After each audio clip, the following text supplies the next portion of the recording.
My roommate, Serena, was the kind of person who chased questions to the ends of the earth. She couldn't let anything go. One night, I was jolted awake by her voice right next to my bed. "Lucy, are you asleep?" I cracked my eyes open, annoyed. She smiled like she'd won. "See? You weren't asleep at all. Otherwise, how could you answer me?" In my last life, this was her favorite game, little tests meant to get under my skin. If I reacted, she'd act innocent and I'd lose sleep while she was satisfied. Back then, I tried to be helpful. Once, when she skipped class, I checked her in on the attendance app. Near the end of the lecture, she burst into the room and confronted the professor. "Professor, I wasn't even here today. Why does the system say I'm checked in? Is your app broken?" The professor investigated. It traced back to me. I failed the course and had to retake it. Later, I entered a public speaking competition with a scholarship opportunity. In the middle of my speech, Serena stood up. "Why does your speech sound so similar to an idea I had?" My speech was cut short, and rumors spread that I was a plagiarist. I lost the prize money and the scholarship. The humiliation crushed me, and one night I ended up on the roof of the tallest building on campus. Then I opened my eyes again. I was back in the dorm, back at 1 a.m, back to that same question. "Lucy, are you asleep?" My hand found my phone under the pillow. I turned it on, saw the date, and my heart slammed against my ribs. I was back. Serena kept calling my name. I turned my phone off, shoved my earbuds in, and squeezed my eyes shut. When I didn't answer, she yanked my curtain open anyway. Our other roommate, Kayla, was still awake, gaming. The glow from her screen spilled across the room. Serena leaned in. "Lucy? Lucy, are you asleep?" Kayla snapped and ripped off her headphones. "Are you serious? She's asleep and you're waking her up to ask if she's asleep? Do you hear how insane that sounds?" Instead of backing off, Serena climbed the ladder toward my bunk to check for herself. I wasn't doing this again. As she leaned into my curtain, I swung. My fist connected with her nose. She yelped, lost her balance, and fell off the ladder. She scrambled up and shook me. "Lucy, why did you hit me?" I forced my face into a sleepy stare. "Huh? I hit you? You punched me." "I was sleeping," I said, keeping my tone flat. "How could I have hit you? And why were you climbing into my bed in the middle of the night?" Her eyes widened. "I was just checking if you were asleep." "Then don't," I said. "I'm a restless sleeper. Next time could be worse." Terrified, she backed off to her own bed. The next day, I tried to request a dorm change, but my advisor brushed me off and said it wasn't possible. A few days later, our class president handed out mental health assessment forms and told everyone to mark no for everything. Serena, of course, questioned it and filled hers out honestly. The advisor panicked, made her redo it, and later that same day the dean of student affairs happened to be in the advisor's office. Serena asked the dean directly why students were told to mark no for everything. The dean immediately took it seriously and launched an investigation. The advisor was reprimanded, and Serena walked away proud, completely unaware she'd just made a powerful enemy. After that, Serena latched onto me even harder, acting like we were close. She followed me around and demanded help with assignments. One afternoon in the library, she sat across from me. "Lucy, explain this assignment to me." "Did you check the group chat?" I asked. "I did, but I don't get it. You explain it better." "I'm busy," I said. "Ask someone else." Her face hardened. "Fine. I'll ask the professor. At least he'll help me instead of being a selfish bitch." The next day in Professor Henderson's class, she derailed the lecture with questions. After class, she stayed behind and told him I refused to help because I wanted her to fail. I stepped in and showed the group chat on my phone. Professor Henderson shut her down and warned her to stop making accusations. When Serena stormed out, Professor Henderson sighed and admitted he'd already spoken to the advisor about Serena's behavior. I told him she'd been waking me up at night and following me, and I didn't feel safe. He frowned. "If you feel unsafe, go directly to the Dean of Student Affairs. He'll take this seriously." That evening, I went back to the dorm to pack a few things so I could stay with a friend before meeting the dean. When I opened the door, Serena was sitting on my bed, flipping through my notebook. "What are you doing?" Serena was sitting on my bed like she belonged there, legs tucked under her, my notebook open in her lap. The overhead light was off, but the desk lamp was on, throwing a hard circle of light over the pages. Her shadow moved along my wall every time she turned a sheet. For a second, my body forgot this was my second life. The same cold drop hit my stomach, the same helpless heat rushed up my throat, the same thought screamed, "She's in my space again." "What are you doing?" My voice came out steadier than I felt. Serena didn't flinch. She glanced up like I'd interrupted something important, then looked back down, finger tracing a paragraph. "I was looking for a pen," she said, as if that explained why she was inside my bed curtain, touching my things. "And then I saw this." She tapped the page. My handwriting. My revised outline for the speech competition. Not the full draft, but enough. The bones of it. The parts that sounded like me. My fingers tightened around the strap of my backpack until it bit into my palm. "Get off my bed," I said. Serena's mouth pinched. "Why are you being so aggressive?" "I'm not stealing anything. I'm just reading." "That's the problem," I said. "You're reading my private notebook. In my bed. Without asking." She rolled her eyes like I was being dramatic. Then she did that thing she always did, the performance of innocence, the wide eyes that made adults think she was harmless and made everyone my age want to shake her. "I didn't know you were so territorial," she said. "Kayla reads my stuff sometimes." Kayla's name was a shield. Serena used it whenever she sensed she was losing. Kayla's temper was the one thing Serena respected, so she borrowed it like a costume and hoped it would fit. I stepped closer. The air inside the dorm felt thick, like the building had decided to stop breathing with me. "Kayla isn't here," I said. "So put it down." Serena's gaze flicked to my face, then to the notebook again. She didn't close it. She didn't move. Instead, she smiled, small and sharp. "You know," she said softly, "it's kind of funny." My throat tightened. "What is?" "How you keep pretending you don't care about anything," she said, "but you're actually so invested. You're always writing. Always planning. Always trying to look perfect." I stared at her. In my last life, this was where I would have exploded. I would have begged, argued, tried to make her understand how violating this felt. I would have given her the reaction she wanted. This time, I let my face go blank. "You can read it," I said. Serena blinked, thrown off.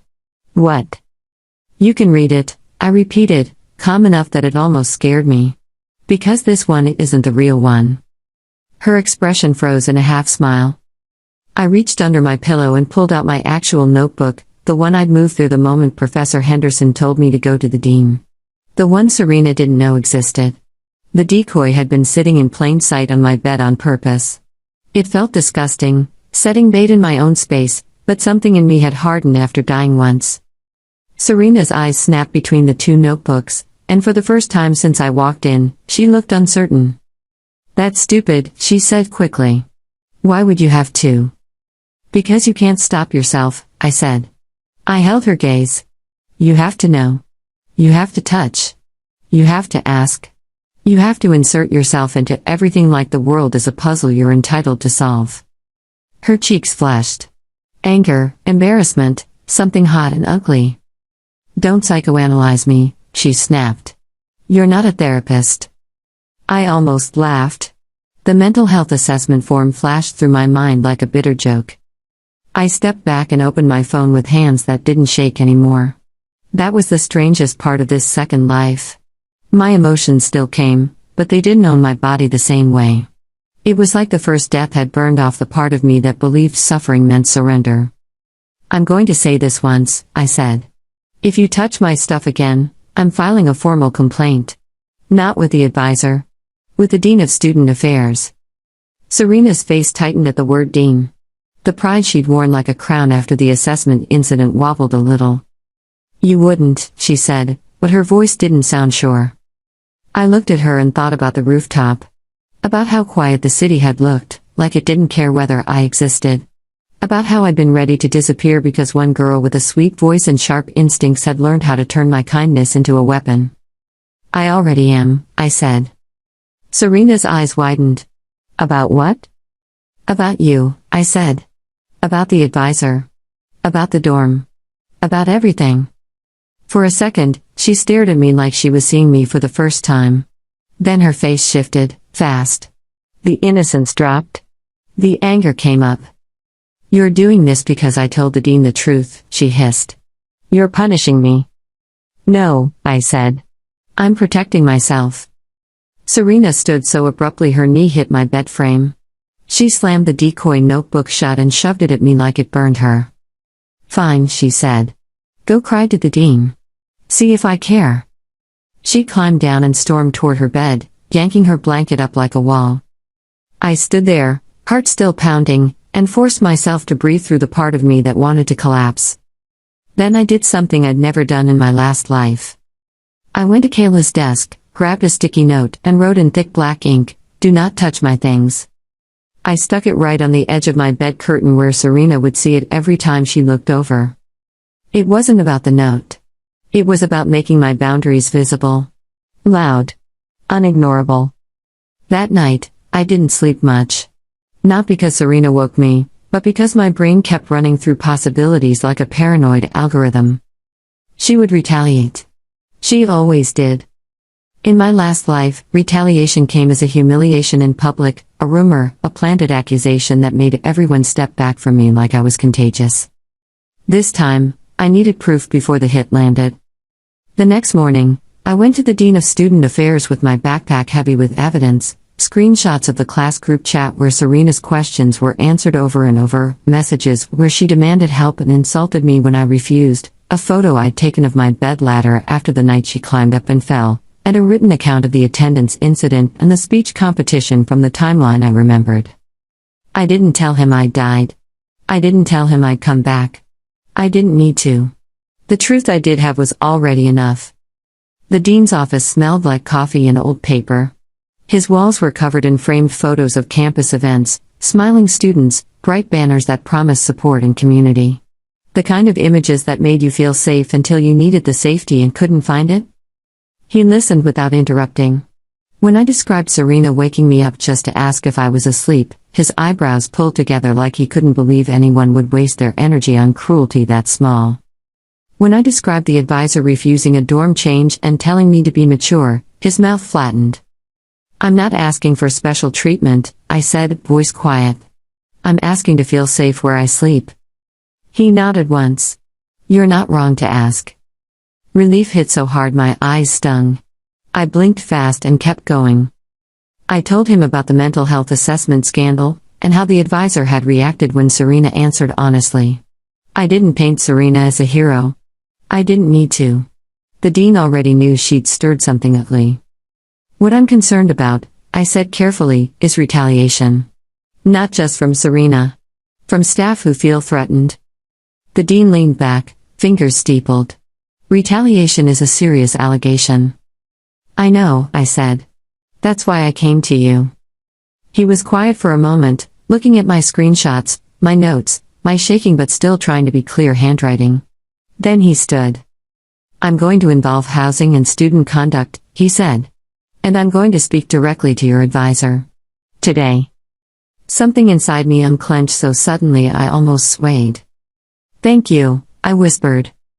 He looked at me, expression softening. And Lucy? If you feel in immediate danger, you call campus security. You don't wait for paperwork. I nodded.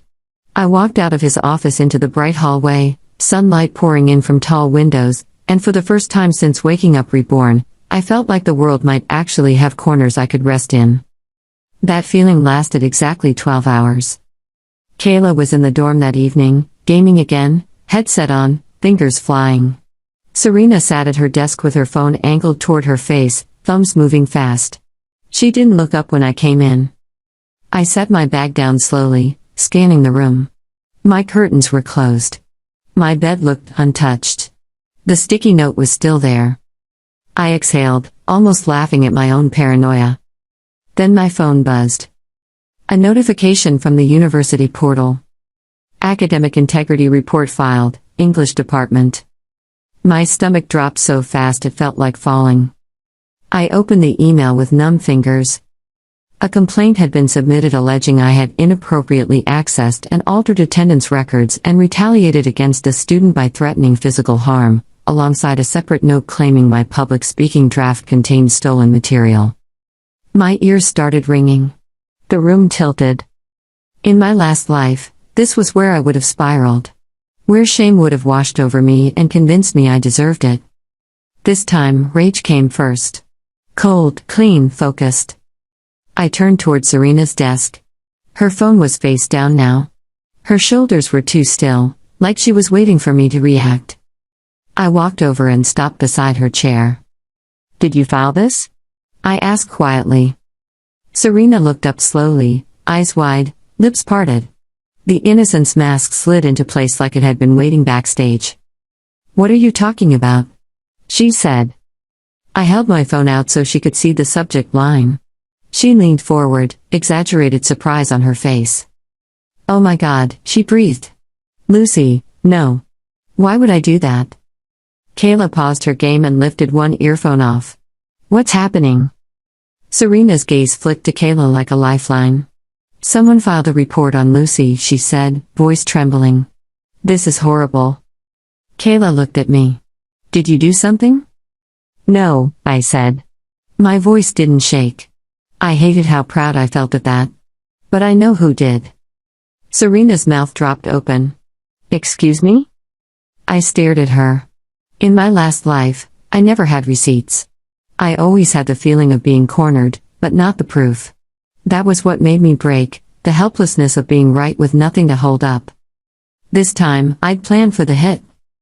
I reached into my pocket and pulled out a small black voice recorder, the kind you could buy at the campus bookstore for journalism club. I set it on Serena's desk between us. Serena's eyes darted to it. "What is that?" "It's been recording since I walked in yesterday and found you on my bed," I said. "Including you calling me territorial. Including you saying you read my notebook. Including you saying you'd see if you care when I told you I was going to the dean." Kayla's eyebrows shot up. "Lucy." "I'm not playing anymore," I said, still looking at Serena. "Also, IT services logs device access on the portal. If this report was filed from your laptop or your campus Wi-Fi session, they'll know." Serena's face went pale around the edges, the way skin does when blood drains fast. She scoffed, but the sound was thin. "You're bluffing." I smiled slightly. Not because it was funny, but because it was satisfying in a way I didn't trust. "We'll see." Serena stood, chair scraping. "You're insane," she hissed. "This is harassment." "Don't use words you don't understand," Kayla snapped, headset fully off now. "You literally read her notebook in her bed like some creepy raccoon." Serena whipped toward Kayla. "Mind your business." Kayla stood too, taller, shoulders squared. "It is my business. We all live here. And if you try to drag Lucy down with some fake report, you're not doing it quietly." Serena's eyes flicked between us, calculating. Then she grabbed her phone and stormed out, slamming the door hard enough that my curtain fluttered. The room fell into a strange silence. Kayla stared at me like she was trying to decide whether I was brilliant or unhinged. "You're scary," she said finally. I swallowed. My throat burned. "I had to be," I whispered. Kayla's expression softened just a fraction. "Okay. So what now?" I looked down at my phone again. The email still sat there like a threat. "Now," I said, "I go back to the dean." The next day was a blur of offices and waiting rooms and adults pretending they weren't scared of responsibility. The dean called me in first. Housing Center representative. Student Conduct sent another. IT Services sent someone with a laptop and tired eyes. Serena arrived late, cheeks flushed, hair brushed too neatly, wearing a cardigan that made her look like a wholesome honor student. She carried a folder like she'd prepared for battle. When she saw me, her eyes narrowed. For a heartbeat, the mask slipped, and I saw something underneath that made my skin prickle. Not innocence. Not confusion. Fear. The dean began with the facts. A complaint had been filed. An accusation had been made. The system had logged the submission. IT confirmed it had come from Serena's campus account. Serena's face crumpled instantly, like a puppet whose strings had been cut. "I didn't," she whispered. The dean's voice stayed calm. "The login was yours. The device was yours." Serena shook her head, frantic. "Someone could have used my laptop. Someone could have." Kayla's words from the night before echoed in my mind, "Some creepy raccoon." I watched Serena's panic, and part of me felt vindicated. Another part of me felt sick, because panic looked a lot like the spiral that had dragged me to the rooftop. The dean turned to me. "Lucy, you brought a recorder." "Yes," I said. My hands were cold, but my voice held. I played a short clip. Not the whole thing. Just enough, Serena admitting she was on my bed reading my notebook, and her sharp little "see if I care." Serena's face twisted. "That doesn't prove anything about the report." "No," I said. "But it proves a pattern. And it proves she lies when confronted." The housing representative cleared her throat. "We're also concerned about the nighttime disturbance incident." Serena's eyes snapped to mine, suddenly bright with opportunity. "She hit me," Serena blurted. "She punched me in the face while I was checking on her because she was asleep. She threatened me after that. She said she might do worse next time." For a moment, the room felt like it tilted toward her, the way it always had in my last life. I let myself remember the sensation of my fist connecting, the heat of it, the way I'd kept my eyes shut afterward like a sleeping animal protecting itself. I could lie. I could pretend. I could say I had no idea what she meant. That would be easy. And then the easy part of me died again, quietly, in that fluorescent room. I exhaled. "I did hit her," I said. Everyone froze. Serena's eyes widened, triumphant.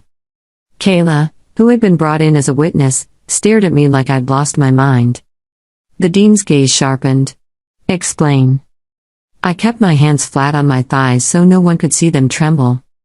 "It was 1 a.m., I said. She was repeatedly calling my name and trying to wake me. Kayla told her to stop.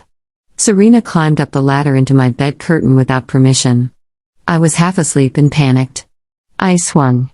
She fell. Afterward, I told her not to do it again because I'm a restless sleeper. I was trying to deter her." Serena's mouth opened. "You admitted it."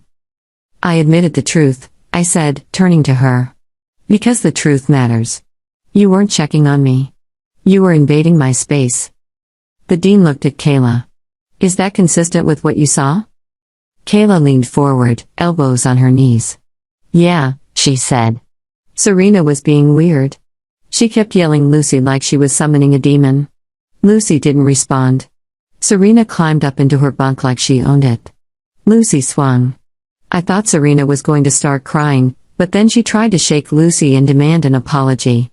It was insane. Serena's face flushed deep red. "You're both lying. You're ganging up on me." The dean's expression didn't change, but something in his eyes hardened. "Serena, do you understand what boundaries are?" Serena blinked rapidly. I just wanted to know if she was asleep." The dean stared at her for a long moment, then looked down at the folder in front of him. "And the report?" he asked. "Why would you file a complaint accusing Lucy of academic misconduct?" Serena's lips trembled. For a second, she looked like she might actually break.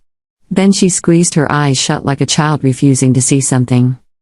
"I didn't," she whispered again. I didn't.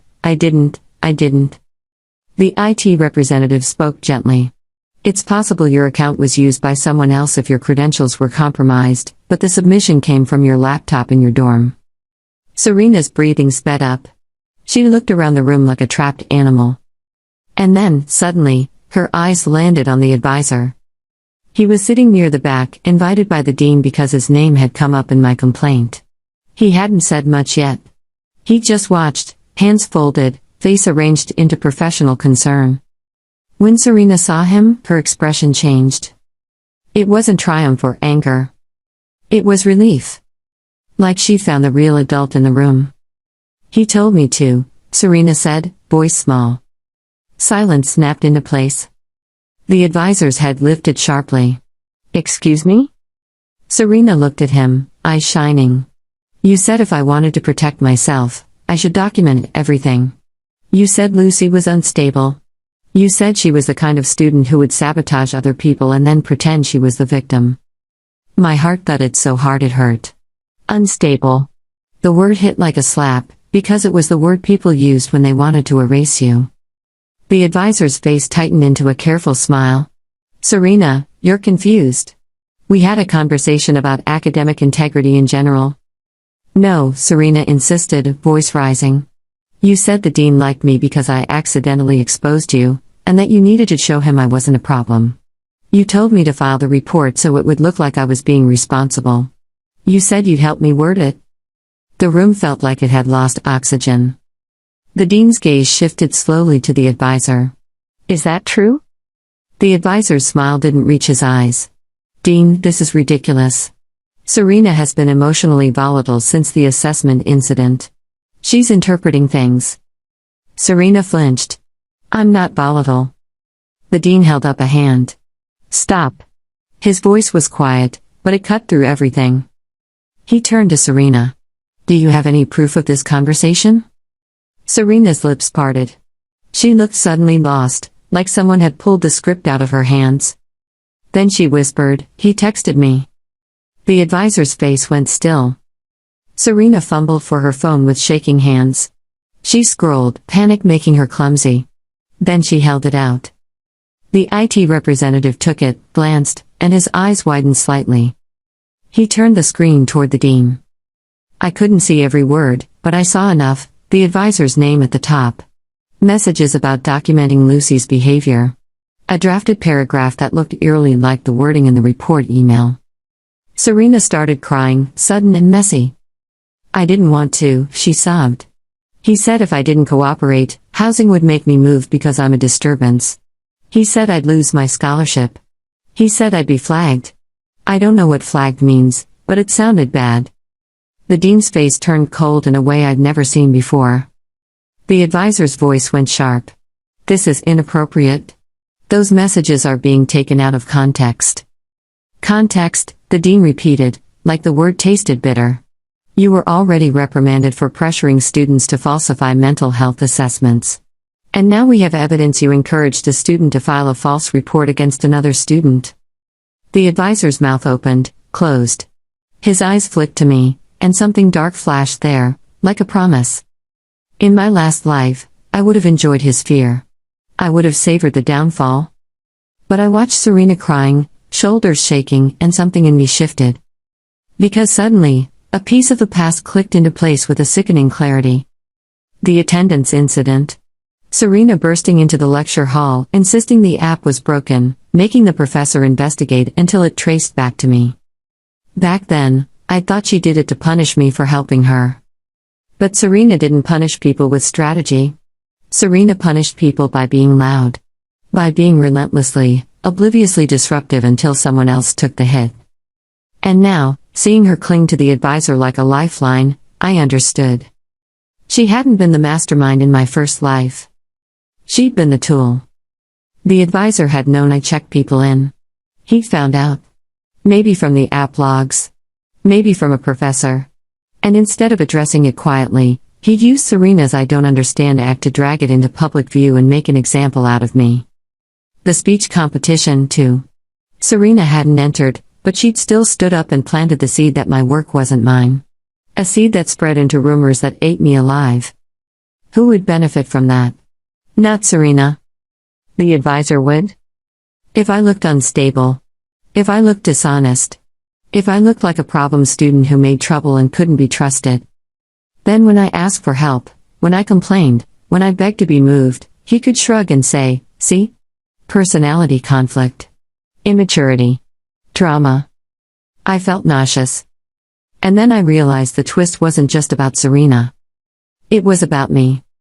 In my first life, I'd been so desperate to survive Serena that I never looked up at the system that enabled her. I'd fought the symptom and ignored the disease until it killed me. In this second life, I had a chance to do something harder than revenge. I could end the pattern. The dean stood. This meeting is over, he said. Serena, you will be reassigned housing immediately. Lucy, you will also be reassigned. You will not be housed together. Relief hit me so hard my eyes blurred. The dean turned to the advisor. You are suspended pending investigation. Do not contact either student. The advisor's face flushed with anger. Dean. Now, the dean said, voice like stone. The advisor gathered his things with stiff, jerky motions. As he passed me, he leaned close enough that I could smell his cologne, sharp and expensive. This isn't over, he murmured. My spine went cold. He walked out. Serena was still crying, hands over her face. Kayla looked like she wanted to throw something at the closed door. The housing representative began speaking about logistics, but my mind was already racing ahead to the next danger. Because I knew what men like that did when cornered. They didn't just fall. They grabbed someone on the way down. After the meeting, Serena stumbled into the hallway, shoulders hunched. She looked smaller out there, without her dorm, without her smugness, without the audience she used as armor. I should have walked away. I should have let her figure out her own mess. That would have been fair. But I remembered the rooftop again. The edge. The wind. The feeling of being unseen by a system that was supposed to catch students before they fell. I remembered the mental health forms being treated like a joke and how Serena's honest answers had accidentally exposed something dangerous. Serena had hurt me, yes. But she'd also, in her relentless, irritating way, pulled at loose threads until something rotten showed. If I left her now, the advisor would come back swinging, and Serena would be easy to crush. And if Serena got crushed, I would lose a witness who could help make sure he never had power over another student again.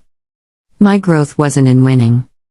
It was in choosing what kind of person I became after everything. I followed Serena down the hall and called her name. She flinched like she expected a slap. When she turned, her cheeks were wet, mascara smudged, eyes red. She looked terrified. What? She whispered, defensive even through tears. What do you want? I held up my hand slightly, palms open. I'm not going to hurt you, I said. Serena's breath hitched. You hate me. I did, I admitted. The words tasted like metal. And part of me still wants to. But right now, that advisor is the bigger threat. Not just to me. To you. To anyone he decides is inconvenient. Serena wiped her face with the sleeve of her cardigan. He said you were dangerous. I felt something sharp twist in my chest. I'm not, I said quietly. I was desperate. There's a difference. Serena stared at me, blinking like her brain couldn't process a conversation that wasn't a fight. Why are you being nice? She whispered. I almost laughed, because the honest answer was complicated. Because, I said slowly, I don't want to be the kind of person who only tells the truth when it benefits me. Serena's lips trembled again. I didn't know he was using me, she said. I thought he was helping me. After the dean thing. He acted like I was special. I nodded. That's how they do it. Serena hugged her arms around herself. What do I do? I took a breath. The hallway smelled like floor cleaner and winter air from the open stairwell door. You cooperate, I said. Fully. You don't delete anything. You don't forget details because you're embarrassed. You tell the truth even if it makes you look bad. Serena swallowed. I'm going to get in trouble. Yes, I said. But it'll be the kind of trouble that comes with support. Not the kind that destroys you in silence. She stared at me like I'd spoken a foreign language. Then she whispered, I'm sorry. The apology wasn't pretty. It wasn't dramatic. It didn't undo anything. But it was real enough that it made my throat burn. I nodded once. Okay. We stood there for a moment, two girls who had made each other miserable, suddenly aware that we'd both been smaller pieces in someone else's ugly game. That night, housing moved me into a temporary single room in an older dorm on the quieter side of campus. The walls were thinner. The radiator hissed like a living thing. The mattress was stiff. But when I shut the door, the silence felt like a miracle. I sat on the bed and stared at the blank wall, letting the quiet sink into my bones. My phone buzzed with a message from Professor Henderson. Dean told me what happened. I'm proud of you for advocating for yourself. Also, the scholarship committee will allow an appeal if you want to re-enter the competition next semester. Your work deserves to be heard. I read it twice, then pressed my fingertips to my eyes until the pressure turned the world dark. In my first life, I'd believed the only way out was to disappear. In this life, the way out was uglier. Louder. Full of meetings and receipts and the courage to tell the truth even when it made me look imperfect. My phone buzzed again. A new email, this time from the Dean of Student Affairs. Investigation initiated. Advisor placed on leave. Thank you for your cooperation. Counseling services have been notified to provide support as needed. Support. The word landed softly, like a hand on my shoulder. I lay back on the stiff mattress and listened to the radiator hiss. My body still felt wired, like it didn't trust peace yet. I didn't blame it. But as the minutes passed, my breathing slowed. I thought about Serena's relentless questions, the way she chased answers like she could outrun her own fear. I thought about Kayla's sharp loyalty, the way she'd finally turned her temper into a shield instead of a weapon. I thought about myself, and the strange, terrifying power of being given a second chance. I didn't know why I'd been reborn. I didn't know what invisible thread had pulled me back from the edge. Maybe it was random. Or maybe the universe was cruel enough to make me live again, just to see what I would do with it. I turned onto my side and looked at the notebook on the desk. The real one. The one with my speech draft. In my first life, the speech had been about resilience in the abstract. About pushing through hardship with a smile so adults would clap. In this life, I picked up my pen and wrote a new first line, one that felt like blood and truth instead of polish. Sometimes survival isn't staying quiet. Sometimes it's making sure the right people finally have to listen.